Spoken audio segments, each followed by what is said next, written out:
you wanted the best, you've got the best podcast, the hottest podcast in the world. The Chris Voss Show, the preeminent podcast with guests so smart you may experience serious brain bleed. The CEOs, authors, thought leaders, visionaries, and motivators. Get ready. Strap yourself in. Keep your hands, arms, and legs inside the vehicle at all times, because you're about to go on a monster education roller coaster with your brain. Now, here's your host, Chris Voss.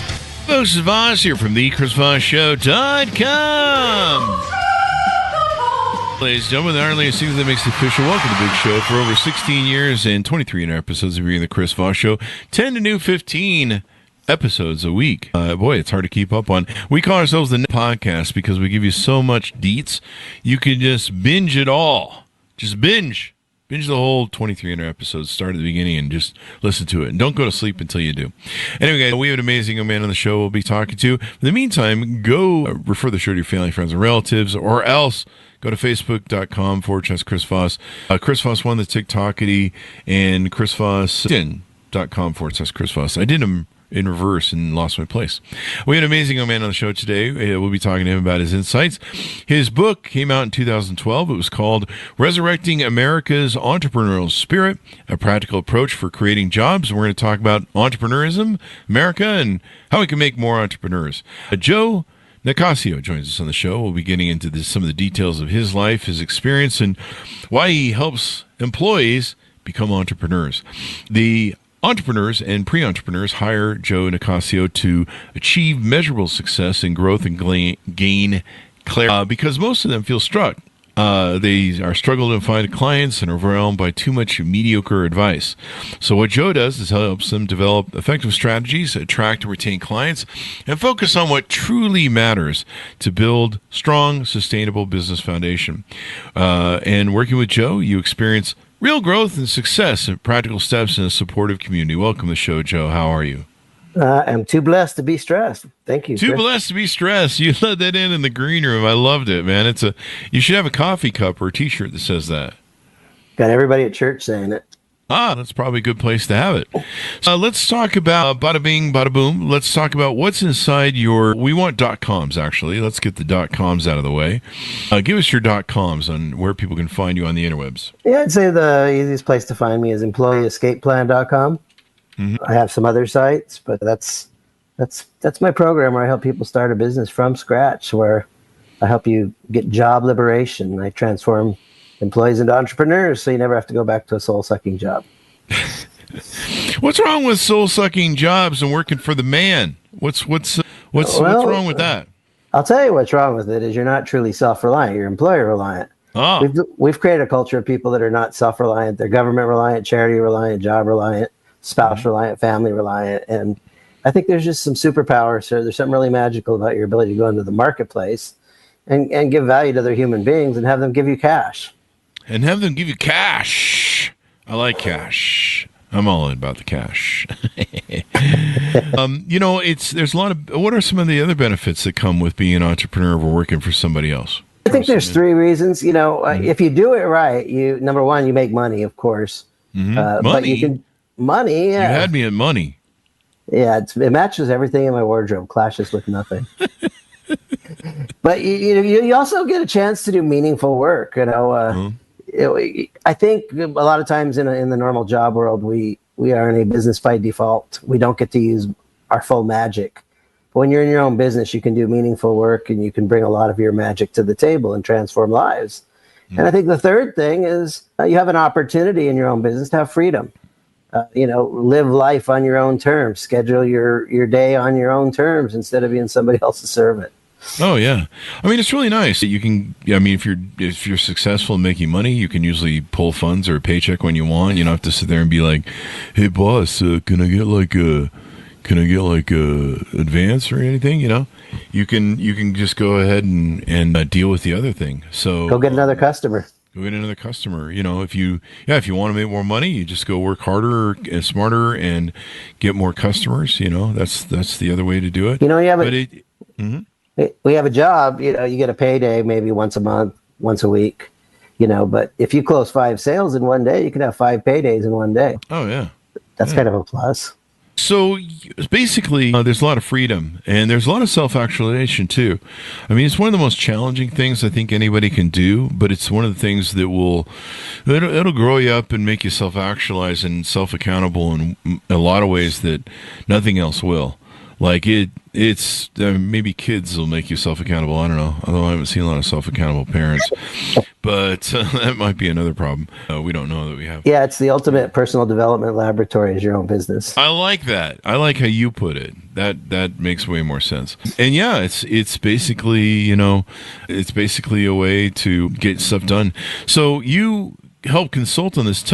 Walk us through the book a little bit more. I mean, you talk about why entrepreneurs, where they come, their creativity.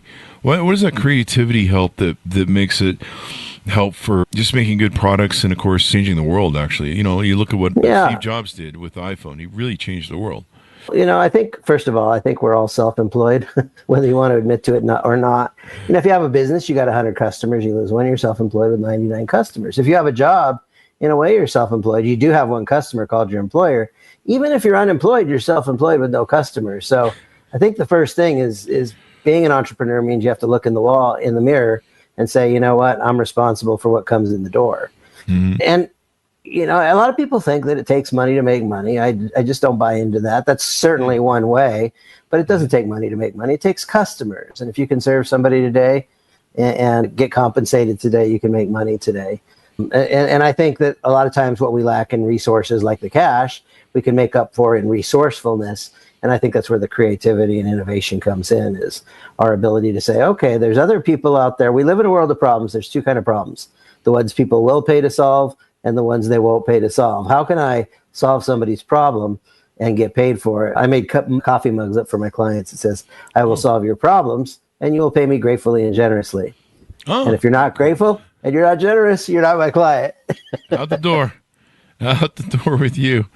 Yeah, I get it. It makes sense as to how this works. In what ways, what services do you offer where you sit down with people and help them through this? I'm a pretty much straight up business coach. I do help people. Half the people that I work with over the years are already making 3 or 5 or $700K a year, and they want to get to the next level. But for the person that's an employee and they want to start a business from scratch, look, if I'm going to help you leave the job you don't like, let's make sure we don't build a business that you don't like. Let's make sure that we create happiness let's make it so that you wake up every day saying, I love what I do and I'm good at what I'm doing. I'm using my superpowers.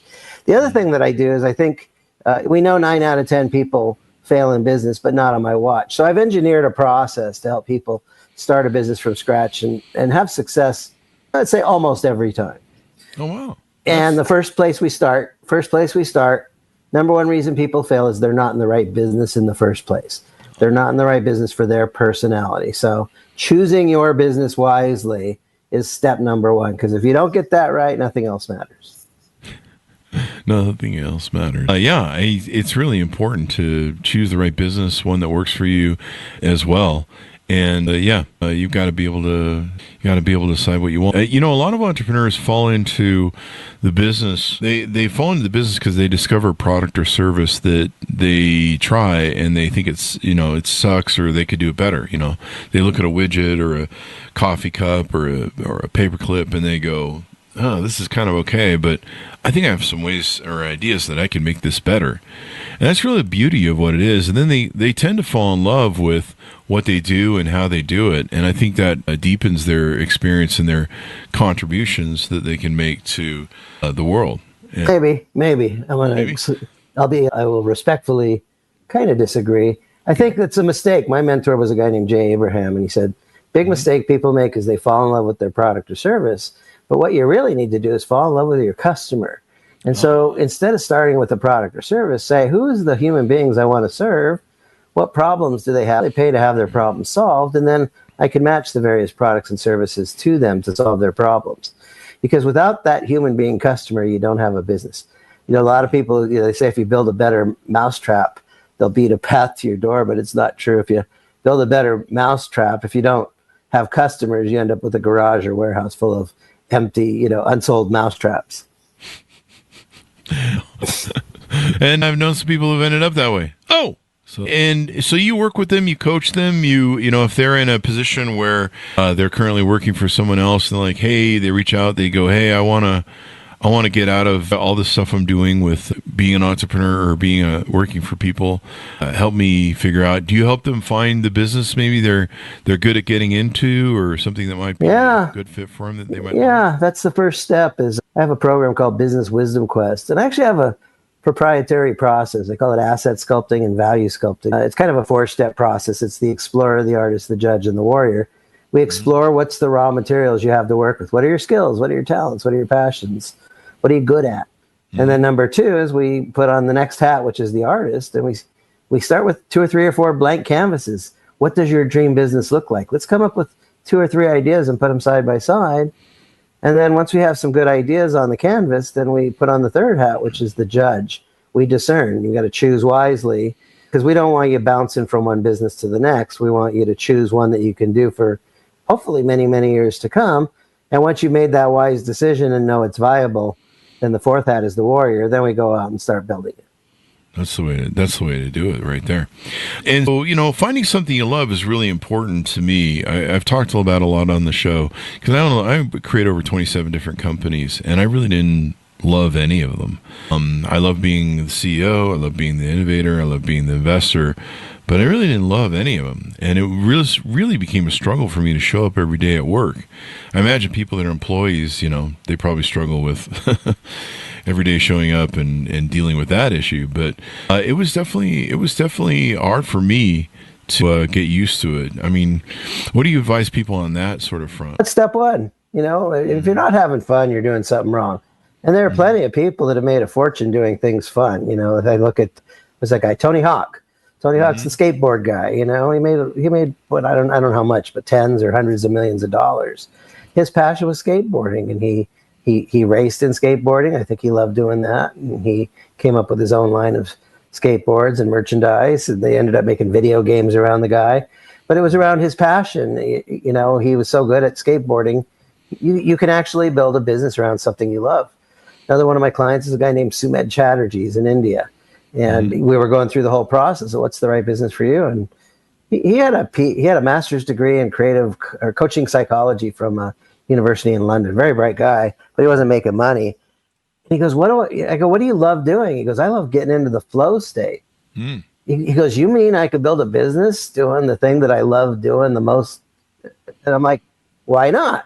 And he started the Flow Zone Academy, and he started publishing articles. Next thing you know, he's like one of the world's biggest experts on getting into the flow state. Wow. Yeah. I think we've had him on the show, so I'll have to check on that. Getting in the flow state and all that good stuff. So, as it were, yeah, finding something you love makes all the difference when you show up for work every day. It really does. I mean, if you can find something you're passionate about, I really tell entrepreneurs, try and find something that you love, that you're passionate about, that you can show up every day for. Because, man, when you got to show up for something you're just not that interested. I mean, no matter how much money it makes, no matter how successful it is. Chris, I get these calls, you know. Yeah. Hey, Joe, I just made the first sale in the business you helped me start. Hey, Joe, I'm making enough money in the business you helped me start. I was able to give my notice to quit my job today. Wow. To me, like, that fills my soul. When I put my head on my pillow at night, it's like, wow, I did something good. You know, I changed somebody's life. I helped liberate them from their cubicle and, you know, help them become more self-reliant as an entrepreneur. And it feels pretty good to know, you know, it's great if you can make $1, but it's even better if you can make a difference. Yeah. I mean, making a difference, that really helps in people's, in what they're trying to achieve. So one of the things about starting a business, do you help them hire assistants, mentors, attorneys, help them plan out what format of business they should use, sole proprietorship, partnership? No. You know, I think a lot of people, you know, you go to the Small Business Administration, you know, how do I start a business? And they'll have you go spend a bunch of money on setting up an LLC and getting legal stuff done, an accountant. It's like, you know, you're spending a lot of money. You haven't even gotten your first customer yet. You know, so it's a little bit of a chicken egg thing. It's like, let's prove your concept. You know, I have kind of this 9-step process. And you know, after you get all 9 of these steps working, then maybe you'll go up and set your corporation up. But first one is choosing your business. Second one is, you know, establish your brand. What do you stand for? And the third one is come up with your primary offer. What are you selling? Like, don't go out and do a bunch of legal stuff if you don't even have something to sell yet. The fourth thing is become a good storyteller around your business. Nobody wants to hear another advertisement, but everybody likes a good once upon a time. And then you need to find a way to generate leads, get people to raise their hand. And then you want to have a way to nurture those leads. And then finally, the final three pieces are you want to fill your calendar up with people that are warmed up. I say it's better to kiss a girl who's leaning into you than try to kiss a girl who's leaning away from you. And the same thing's true in business. And step 8 is, you want to get good at closing sales and receiving cash. And then final step is deliver the goodies. Because when client results is the new marketing. If you help people win in their life because of the things they hired you to do, you'll get that repeat business, the referral business, the testimonials, all the good stuff. So when you get all that stuff working, then go out and go talk to your attorneys and your accountants and your CPAs. But actually make something that works before you start throwing money down the sewer. I like your thing. Make sure the widget works. I mean, that was one thing I learned in business early on is make the widget in the smallest, cheapest format you possibly can. See if it works or if it has, commercial viability. There's a lot of people who do that. They'll build apps or they build different things and they don't test to see if there's really any need for it. Right. And, I've seen people do that with apps. And I had a good friend who actually was on the team that built the iPhone.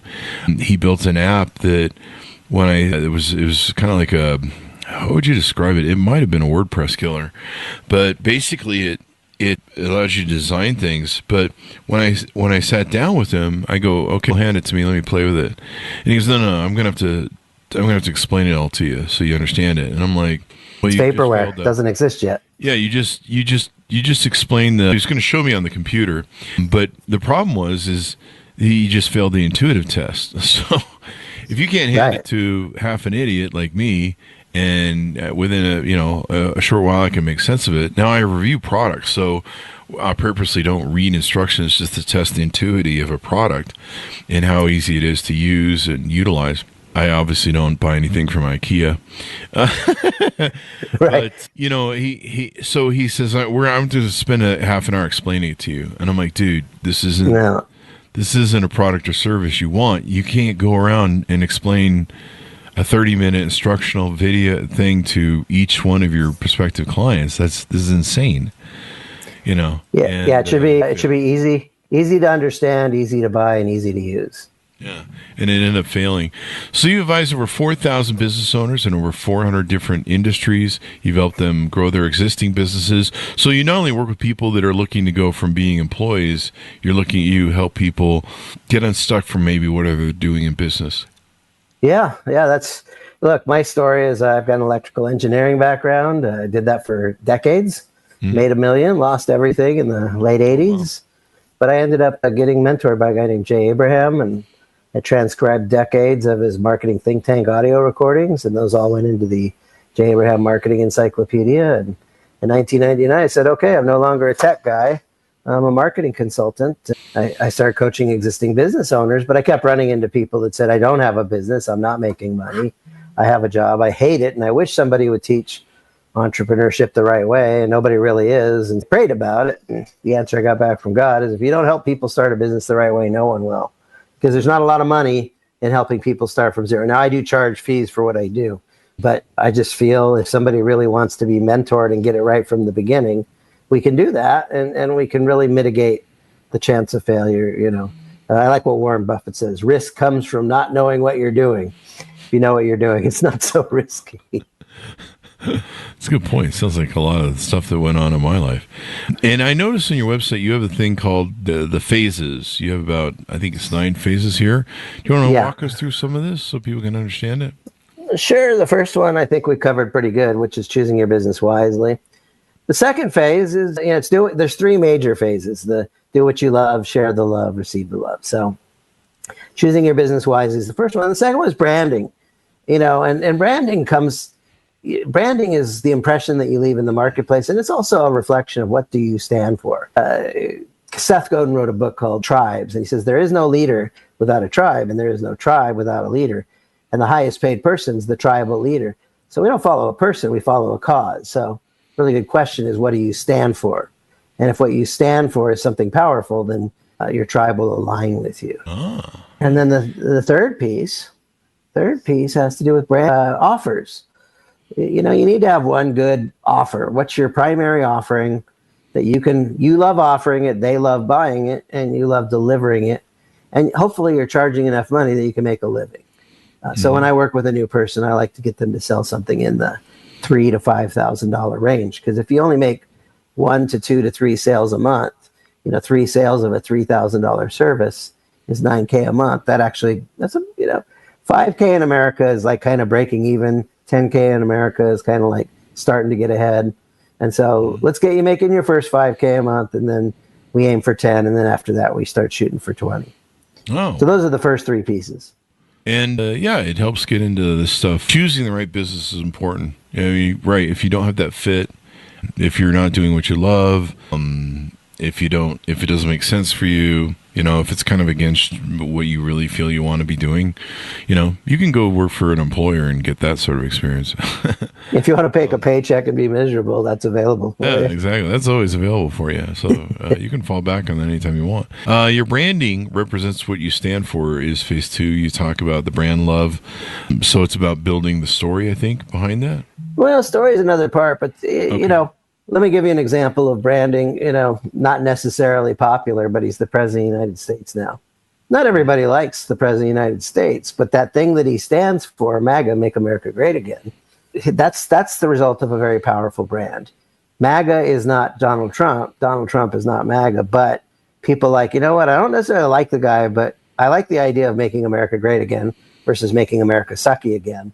And so because he stands for that, and I don't want to go down a political path here. Sure, yeah. But, it's by having a strong brand, I think that's something that really helped him, win the highest office in the land. Oh, yeah. I mean, you're looking at what is it? I just thought it was funny what you said. No one wants to make America worse. Although I don't know, everybody seems to do that. So what are you going to do that way? But we like to have fun in this world. So what is some of the big struggles you see in current employers? What do you see them guys who already have their business, and what are they usually struggling with usually? I think the biggest thing is making sure that you have an offer that resonates. That's certainly, if you don't have a good offer, when you go to somebody like FedEx, when it absolutely positively has to get there overnight, it is their branding, but it is their offer also. We can get it there overnight if you really want to get it there overnight. So you need to have a good offer. I think the second thing that people they really struggle with is generating leads. Too many people are chasing, they're being the desperate sales guy. They're making 200 calls a day, and I don't like to chase people. I like to attract people, and I like to teach people how to attract people. And, we see this movie, Glengarry Glen Ross. Everybody wants the Glengarry leads. Oh, guess what? The Glengarry leads are come from nurturing. You gotta and when you think about it, everybody wants a lead, but what is a lead? A lead is a human being that raised their hand. Mm-hmm. Okay, so I like to think of it as hand raising. You can get somebody to raise their hand; they're showing some interest. Mm-hmm. And so a lot of people don't necessarily think in those terms. They just want to stack a piece of paper that I can calls and people are going to buy.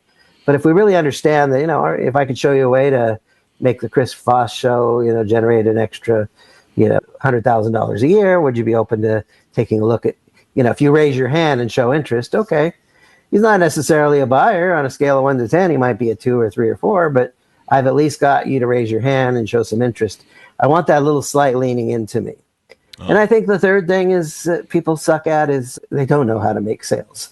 They suck. I was just watching an old reality TV show where they sent all these people into the streets, and they had MBAs and from prestigious schools, and their first assignment was to go sell lemonade. And my goodness, these trained business school experts could not sell lemonade. Okay. And so we got to learn that skill for the persuasion side. Oh, yeah. Yeah, definitely. But I think if you have a good offer and you can generate leads and you can close sales, those are really good fundamentals to get the thing off the ground. Mm-hmm. What are the things that we need to discuss that you help people do and achieve? I think the primary thing is centered around building a better business. There's actually 9 drivers in a business, okay? And I don't know if I'll get all 9 off the top of my head. There's marketing, there's mindset. Clearly, if you don't have the right ideology, if you've got baggage around money, that certainly could be a limiting thing. But if you have healthy money beliefs, that could help a lot. Marketing, distribution channels. You're trying to sell your stuff at a flea market? Are you trying to sell it through Walmart? Are you trying to sell it through country clubs? You want to make sure that your products are in the right, or services in the right distribution channel. Relationships. It's not what you know, but who you know, who wants to know you. And if you're still hanging out with your buddies in the ghetto, guess what? You're going to probably struggle in your business. You're going to have to upgrade your circuit, And then there's systems. We need to have the right systems and processes and procedures. You might have a great business, but if you're disorganized, that's clearly a problem. Then, business model.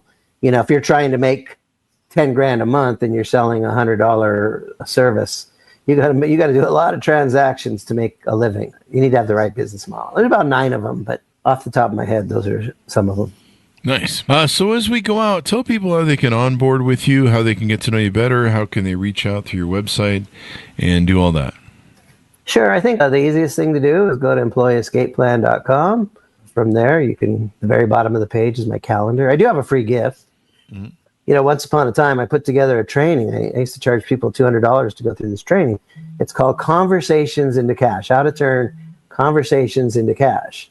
Mm-hmm. And the whole idea is having the skill to go out, meet total strangers, have a conversation, and make a $20 sale real quick. And don't underestimate $20. $20 a day is over $7 grand a year.